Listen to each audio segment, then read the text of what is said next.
Oh god, oh god. Yeah, then you need to lower it more.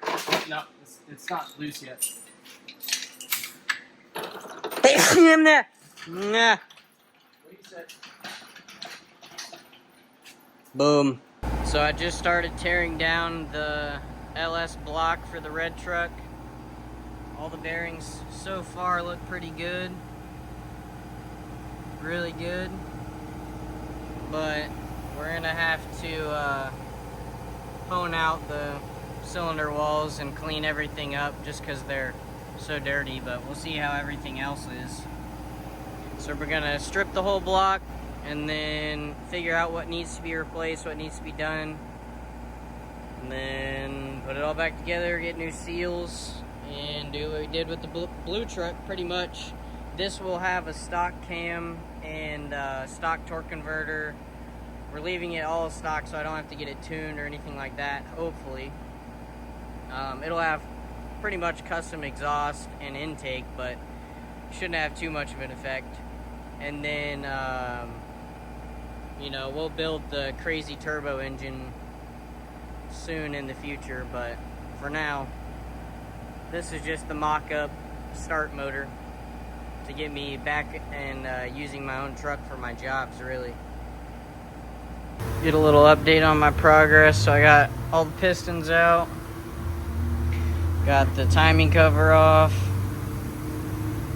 or the rear main seal, sorry. Got the rear main seal off.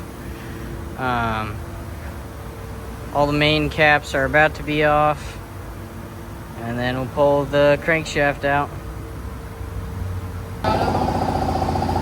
Pistons are all clean, and Just rinse as much of that dirty water out of them.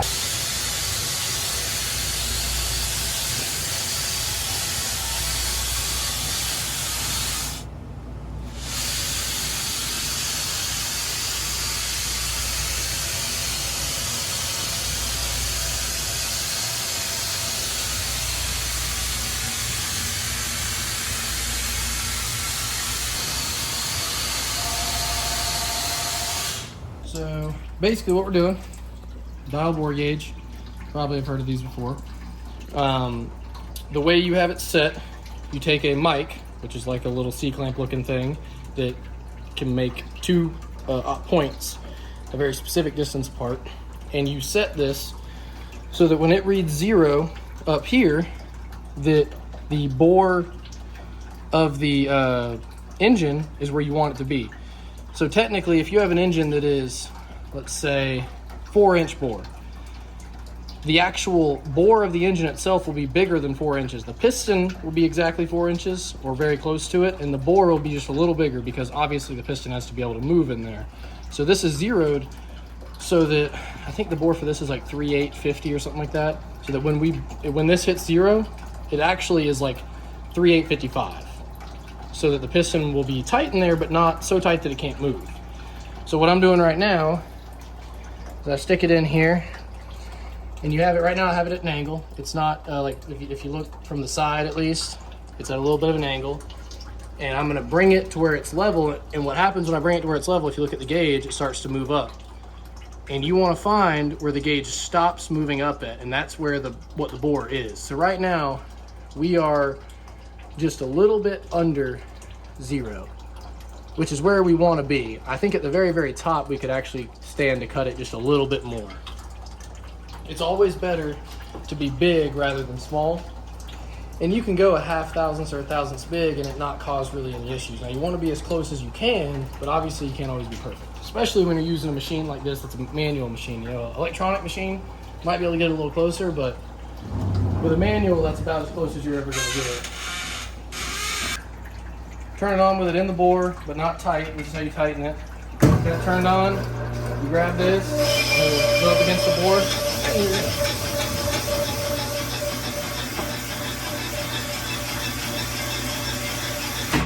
And I turned it off as I was still going up and down. That way when I take this out, it'll leave behind a cross-hatched pattern. It's kind of hard to see on camera, but it leaves behind like a 45-degree, close to 45-degree. You can kind of see. It's kind of hard. It's also kind of hard to see when it's in this machine because the oil kind of covers it up. If you had it washed and cleaned up, you could see it a lot better. This one you can kind of see it a little better because the oil's gone from it, but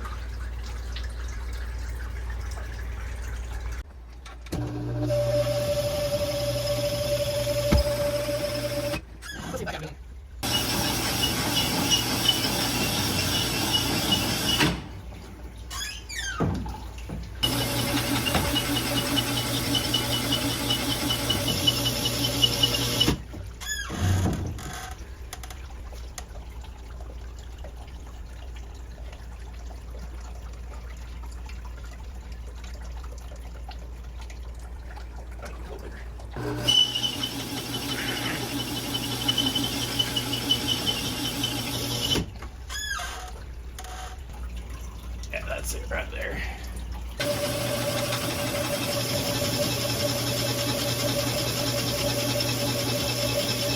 You know what's funny? Where he's from.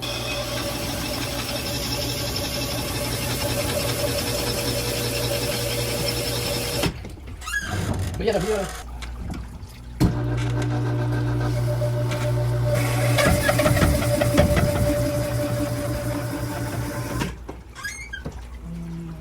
but you're outside, it looks good.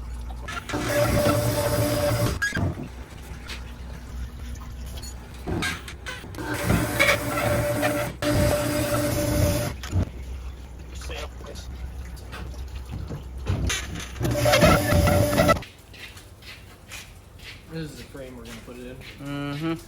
We're making it. We're just gonna bolt that to the I'm frame. gonna swap our hand truck. Yeah. No, we're just bolting that into the truck. We're gonna weld it directly to the hand truck. You don't even, we'll just ratchet strap the engine. There you go. Let me get the little thingy that I put away that I.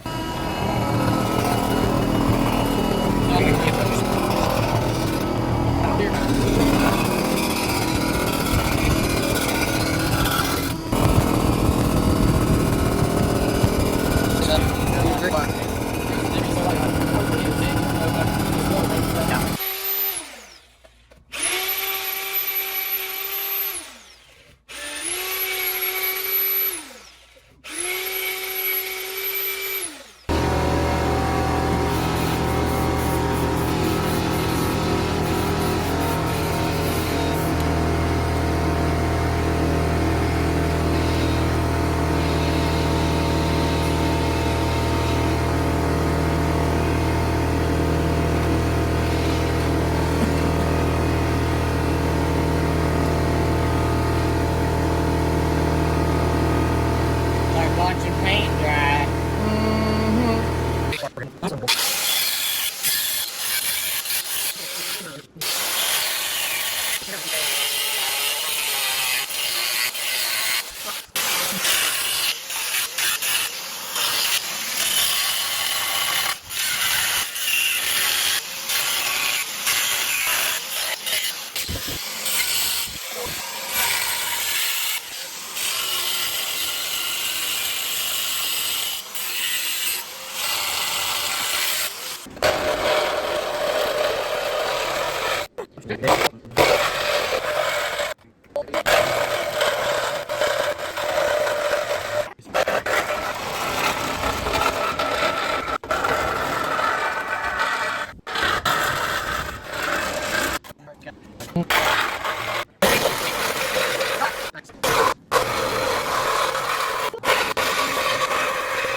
That got fun. That shot something at me. It shot something almost at me.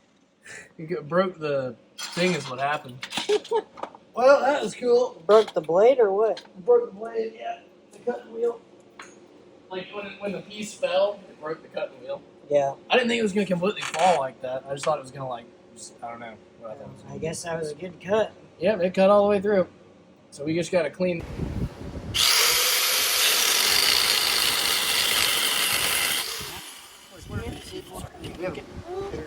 Actually, see hard.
Almost there.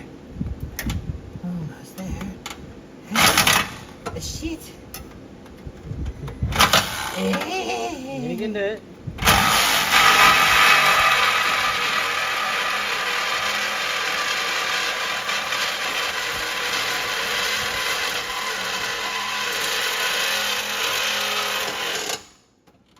Heard the pop. Woo! Heard the pop. Hammer it. Right behind you. Yeah. Oh yeah, I know. That's what you want your frame to do when you get in a crash right there. Mm-hmm. That's how you know it's structural. Yep. Ow! Toasty. A little bit. Rip off that little strand. Oh. Oh yeah. Pretty good hole right there. I'll just leave it like that. Yep. So yeah, we're gonna weld in a bunch of pieces right there, all along. And we'll probably reinforce this part right here too. So I cut out a little bit too much.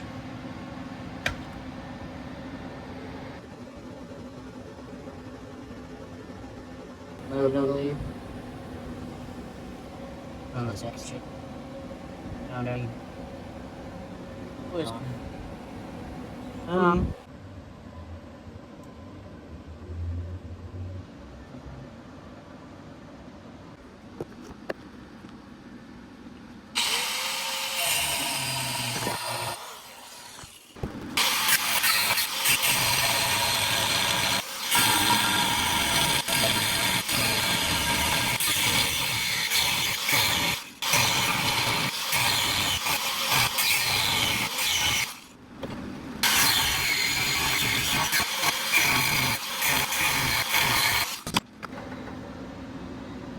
She's coming along.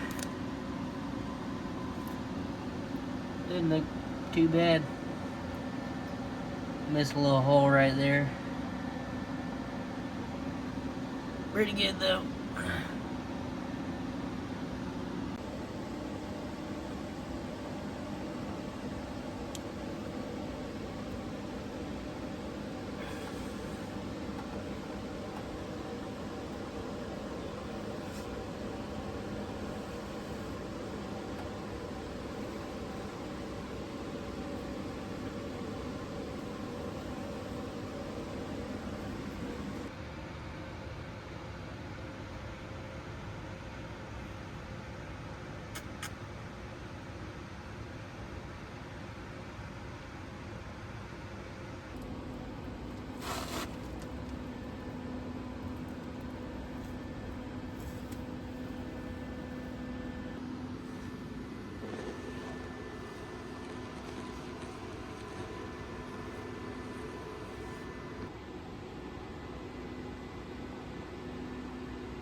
Got the torque converter in.